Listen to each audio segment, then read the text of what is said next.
So Steam. You know, the same Steam that's the world's biggest and best PC gaming platform? Yeah, that's Steam. So it's well known for having this great refund policy where you can refund any game, no questions asked. There are, however, a few caveats. First of all, to refund a game on Steam, you'll need to have owned it for less than a total of 2 weeks, or 14 days. And second, and most important to this video, you need to have a total playtime of under 2 hours. So I thought, hey, it might be fun to play new games that I have zero experience with, play it for less than 2 hours total, and see if it passes the test of being a decent enough game to continue playing despite knowing that I'll no longer be able to refund it. Without further ado, this is the Steam Refund Review. And today we'll be reviewing Another Crab's Treasure.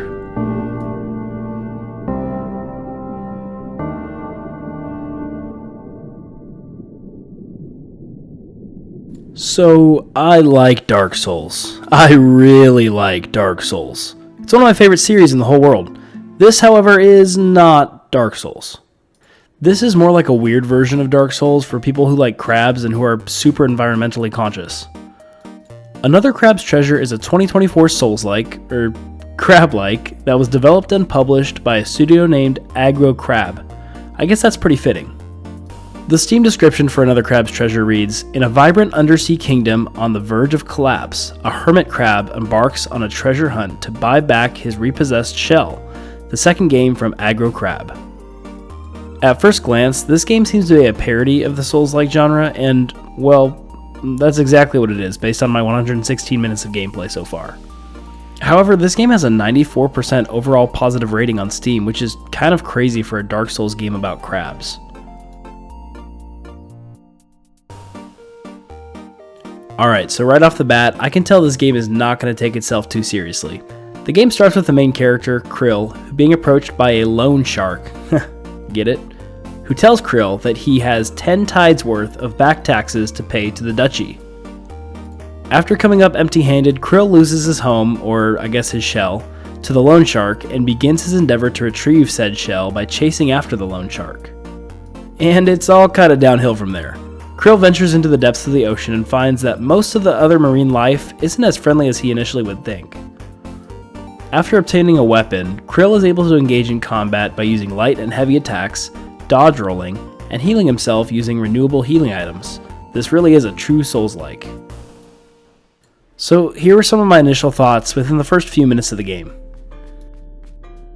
The art style is good. Nothing about it wowed me, but I do like the cartoony look, and something unique about this game is that the scenery is made up of discarded trash, which I can only assume is a not-so-hidden message about littering and being environmentally conscious. Like I said before, this is a Crab Souls down to the core.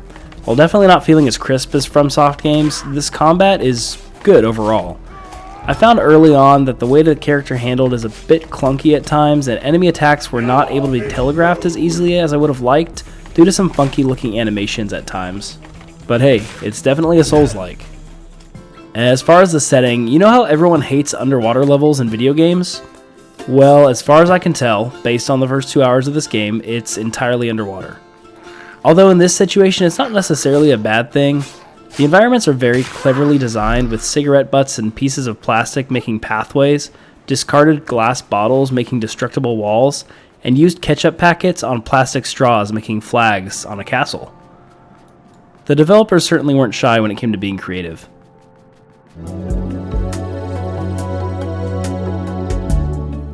The gameplay is very obviously based heavily on the Souls-like genre, and as such has your basic Souls-like mechanics such as dodging, bonfires, or moon snail shells in this game, and souls, or microplastics in this game, that drop when you die. However, this game does have a lot of fresh ideas to make itself stand out. Since our protagonist Krill has had his shell stolen, one of the main things he tries to do while exploring this undersea kingdom is find and collect new shells. There are multiple different types of shells that offer different defensive strengths, aesthetics, and special powers called umami abilities. Shells seem to offer a form of shield, let's call it a shell shield, that seems to decrease with every hit taken. But what's really cool is the umami abilities. From what I can tell so far, they're essentially magical abilities that cost mana, or umami in this game. The mana, or umami bar, will charge up each time you successfully land an attack on an enemy.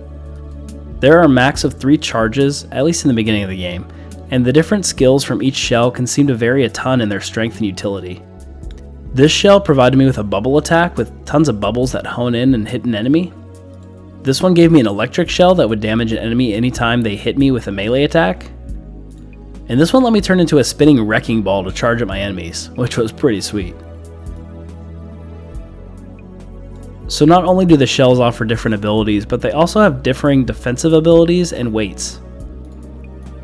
For example, the coconut shell here gave me a massive shell shield, but made me fat roll due to its massive weight. Honestly, I think this is a great way to balance the game and makes it feel fun to play around with different builds. Aside from being able to be used as a shield and a way to use special abilities, shells allow you to block enemy attacks, but at the cost of losing a large portion of the shield. I found it more effective to dodge roll in most situations, but then again, I was only able to make it to 2 hours into this game for the purposes of the review, so who knows? Maybe blocking becomes more important later on in the game. In that vein, shells also eventually allow you to parry and repose? I never know how to say that. But you can't perform these skills until they've been unlocked. Something else I thought was pretty cool about the shells was that the game tracks which shells you have and haven't discovered and offers a sort of compendium to see information about the different shells. Another cool gameplay element was the inclusion of the skill tree, which, while common in a lot of games, isn't necessarily the most common thing to see in a Souls game. Honestly, while I enjoy skill trees for the most part, I wasn't a huge fan of the fact that the unlockable skills in this game probably should have been a base gameplay mechanic in the first place, such as a running attack, a parry, and a mid-air dodge. Okay, well maybe the mid-air dodge is fairly novel, but the running attack and parry system should have been a base mechanic in my opinion. Looking further into the skill tree, you can see that there are 3 classes of skills. The Way of the Hermit tree seems to focus on the movement skills and acrobatics and dodging. The Way of the Predator tree focuses on pure attack power and special types of attacks. And the Way of the True Crab tree focuses on defensive abilities and skills. I think overall it's a pretty good way to divide out the skill tree. Now while shells and skill trees are cool and all, I know that most of you folks want to know about the great upgradable weapons that you'll find along the way to aid you in combat. After all, that's my absolute favorite thing about playing the Dark Souls series. Well, this game doesn't seem to focus on that very much. Are there additional weapons to discover? Probably. But in the first 2 hours, I was able to find a rusty fork which I used for the whole time I played, and as far as I could tell, it wasn't upgradable. But, like I said, I could be totally wrong. That's the beauty of this review. It's all about initial impressions. So while I wasn't a huge fan of the weapon system in this game, or lack thereof, based on the first 2 hours, let's talk about what I was a big fan of. I absolutely loved the humor in this game. There were a lot of great ocean-related puns. And being a dad, I'm a sucker for a good dad joke, which this game is just chock full of. The fish, crab, and sea-related profanity was also great. I honestly laughed a lot the first time I heard Krill yell, "Ocean!" the first time he fell off a cliff into the abyss. Ocean! The characters were also surprisingly more memorable than I thought they could be, considering they're all lobsters, crabs, snails, etc. They designed the characters in a clever way that made them stand out. I really liked how the lobster boss acted as if it was a knight on a horse, even if it was reused with all the other lobsters I encountered in the game. Also, let me just say, the music was crazy. Not all the songs hit just right, but some of the tracks, like this one,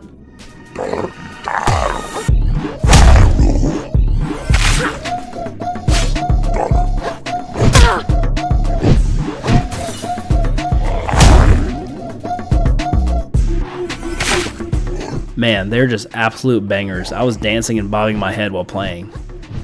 As mentioned a little bit before, the combat was pretty good. It felt a little clunky and pretty simplistic. The difficulty certainly wasn't Dark Souls / Elden Ring / Bloodborne level, but it was still pretty challenging. I gotta say though, my favorite moment was when I had 5 minutes left of playtime and I was trying to defeat a boss. I decided to go to the settings to see if I could make things a bit easier so I could finish the Duchess boss before closing the game, and that's when I saw this. Yeah, I was shook. But of course, I was curious enough to select the setting, and then boom. You'll see one day. It has been a long time since a game has made me laugh this freaking hard. Krill literally takes out a Glock and one-shots this boss that I've been fighting for the last 15 minutes. Like, what? Honestly, this made my entire week, maybe even month.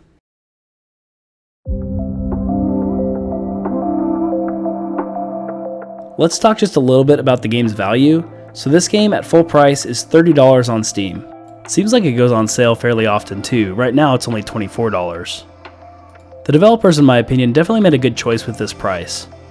I would certainly be less interested in the game if it was at like a full $60 price tag, but based on the first 2 hours of gameplay and how long it typically takes to beat the game, I would say $30 is pretty fair.